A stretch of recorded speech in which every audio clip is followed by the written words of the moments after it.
Hello नमस्कार। BPSC 4.0 का बिगुल बज चुका है और बहुत जल्दी इसका नोटिफिकेशन आ सकता है और इस बार 45,000 से ज़्यादा सीटें आने वाली हैं।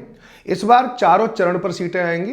बीपीएससी का अगर 4.0 की बात करें तो 1 to 5, 6 to 8, 9, 10, 11, 12 सबकी सीटें आनी हैं और 6 to 8 और 9, 10 में एक सब्जेक्ट आता है जिसका नाम है सोशल साइंस, जिसे हम शॉर्ट रूप में एसएसटी कहते हैं। तो उसमें भी लगभग यानी 1200 सीट आएंगी 6 to 8 के लिए और 1000 से ज़्यादा सीट आने वाली है 9, 10 के लिए। तो अगर आप एसएसटी के टीचर बनना चाहते हैं तो मैं आप लोगों को इसके बारे में बहुत ही महत्वपूर्ण जानकारी देने वाला हूं। मैं बताऊंगा आज कि उसकी एलिजिबिलिटी क्या है, योग्यता क्या है, इसके अलावा सिलेबस क्या है और हम ये जानेंगे कि एग्जाम का पैटर्न क्या है। ये बहुत सारे स्टूडेंट ऐसे हैं जो पहली बार एग्जाम देंगे और ऐसी बात नहीं है कि पहली बार में सिलेक्शन नहीं होता। अगर सही गाइडेंस मिले तो पहली बार में भी सिलेक्शन होता है। तो आइए प्रारंभ करते हैं। मैं हूं राज राणा और मैं चाहता हूं कि आप बीपीएससी 4.0 के इस बार तो जरूर वोट डालें। उसके लिए जरूरत है बेहतर नॉलेज की और बेहतर रणनीति की। चलिए प्रारंभ करते हैं। आज मैं दोनों चीज़ों के लिए बताऊंगा, 6 to 8 के लिए भी और 9, 10 के लिए भी। शुरुआत करें तो आपकी सफलता के 3 स्तंभ हैं। सबसे पहले, अगर आप फॉर्म भरने जा रहे हो तो क्या आपके पास योग्यता है? क्या आप जो वैकेंसी आएंगी उसमें आवेदन कर सकते हैं?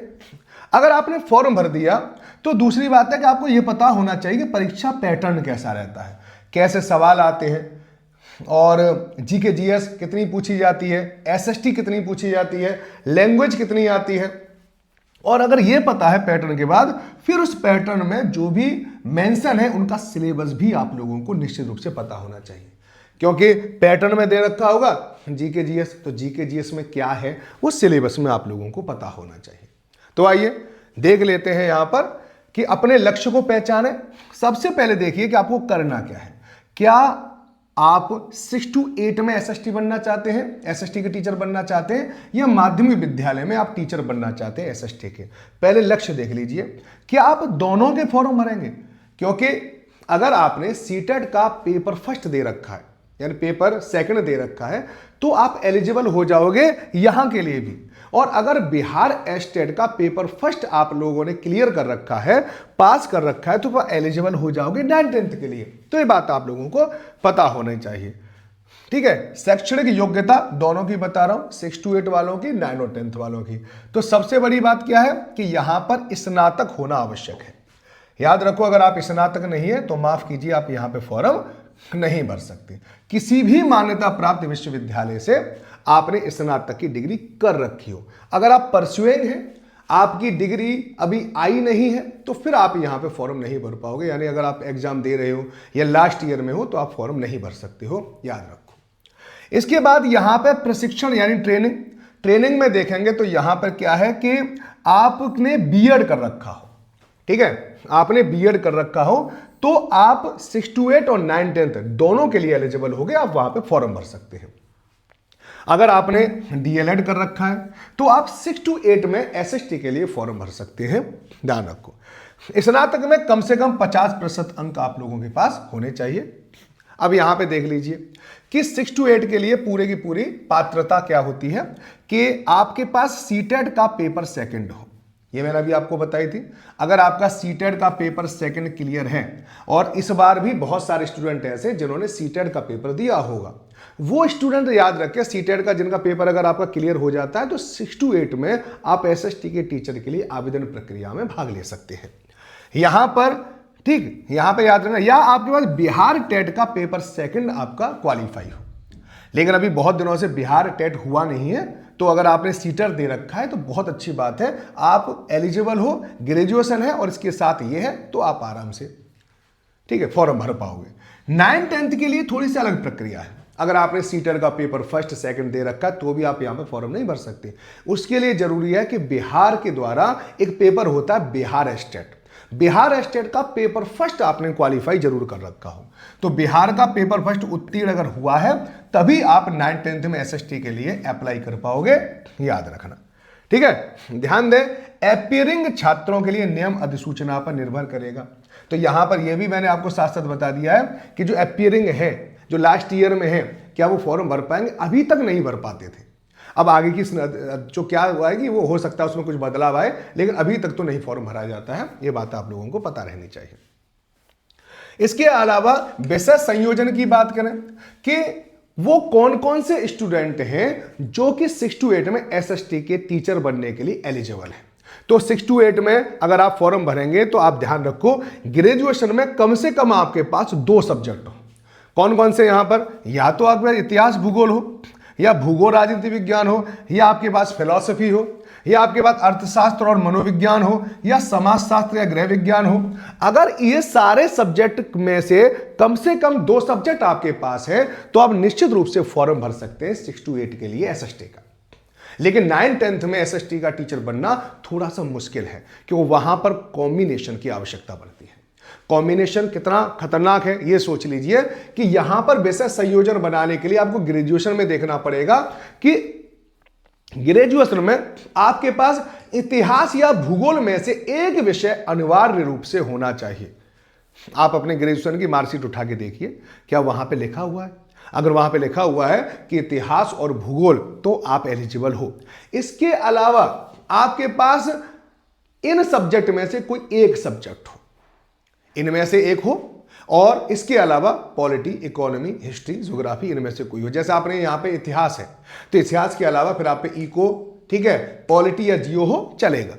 अगर आप पर एक अनिवार्य में भूगोल है तो भूगोल के साथ पॉलिटी या इकोनॉमी हो चलेगा, हिस्ट्री हो चलेगा, कोई प्रॉब्लम नहीं। लेकिन आपके पास इन दोनों में से एक विषय अनिवार्य रूप से होना चाहिए और इनमें से एक विषय अनिवार्य रूप से होना चाहिए। ठीक है, याद रखना, ये बात आपको याद रखना, ये विषय तो कोई 2 विषय होने चाहिए। ठीक है, ये याद रखो। ओके, चलिए, ये वैलिड कॉम्बिनेशन है। स्नातक स्तर पर इतिहास और भूगोल में से कोई एक विषय अनिवार्य रूप से पढ़ा होना चाहिए। इतिहास या भूगोल में से कोई एक विषय अनिवार्य रूप से पढ़ा हो तभी हो सकता है। अब अगर परीक्षा का स्वरूप देखें तो टोटल मार्क्स होता है 150, लेकिन सबसे बड़ी बात है कि जो आपकी कट ऑफ बनती है वो 120 में से बनती है। ठीक है, 120 में से आप यहां पर देख सकते हैं। अब यहां पे जब देखेंगे तो आप यहां पे बहुत सारी चीजों को समझ सकते हैं कि जो 30 नंबर की आपकी क्या आती है, लैंग्वेज आती है, और ये केवल और केवल क्वालिफाइंग होता है। क्या होता है? क्वालिफाइंग होता है, ध्यान रखना।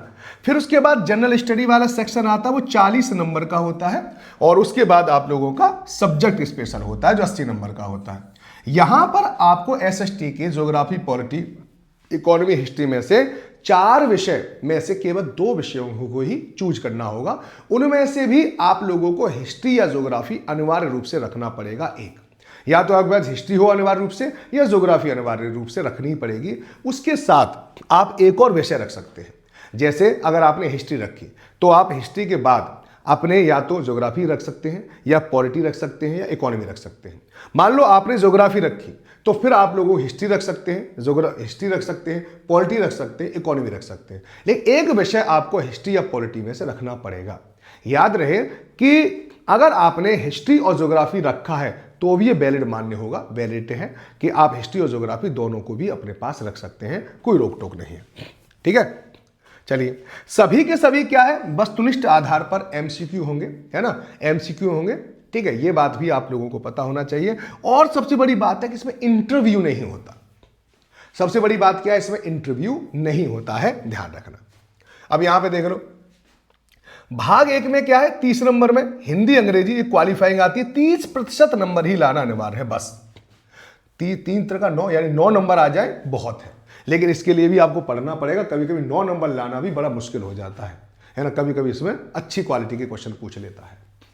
अगर बात करें जनरल स्टडी की तो यहां पर आप लोगों को प्राथमिक गणित पर थोड़ा सा ध्यान देना है, सामान्य जागरूकता, सामान्य विज्ञान, राष्ट्रीय आंदोलन और भूगोल। इसका मतलब है कि आपको इनमें से 40 नंबर का पूछा जाएगा, और आप यहां पे बांट सकते हैं, जैसे कि 4-5 क्वेश्चन यहां से आ जाएंगे, 5-6 क्वेश्चन यहां से आ जाएंगे, विज्ञान से 4-5 क्वेश्चन आ जाएंगे, 5-6 क्वेश्चन यहां से आ जाएंगे। इसी प्रकार से 40 नंबर यहां पे आते हैं, और इसको भी तैयार करना बहुत आसान है। लेकिन आपको जो विशेष रूप से ध्यान देना है वो देना अपने सब्जेक्ट को। ठीक है, जो आपका सब्जेक्ट है, और सब्जेक्ट के लिए बहुत जरूरी है, जैसे आप 6 to 8 की तैयारी कर रहे हैं तो आपको 6 से लेकर 10 तक की एनसीईआरटी तैयार करनी पड़ेगी। मान लो आपने ज्योग्राफी और हिस्ट्री रखी है अपने पास, तो आपको ज्योग्राफी की और हिस्ट्री की 6 से लेके 8 तक की किताबों को अच्छे से पढ़ना होगा और पढ़ें, उसमें कोई दिक्कत नहीं है। ठीक है, यहां पर भी याद रखना, इतिहास की अगर बात करें तो प्राचीन, मध्यकालीन, आधुनिक सब कुछ आता है, पूरा फुल ऑफ आता है। ठीक है, और आपका जो लेवल है वो ग्रेजुएशन लेवल का होता है, जो क्वेश्चन आपसे आते हैं। भूगोल में सौरमंडल, पृथ्वी, संसाधन, सब है ना, नागरिक शास्त्र, संविधान, सरकार, स्थानीय निकाय, सब याद रखना। 6 to 8 की बता रहा हूं।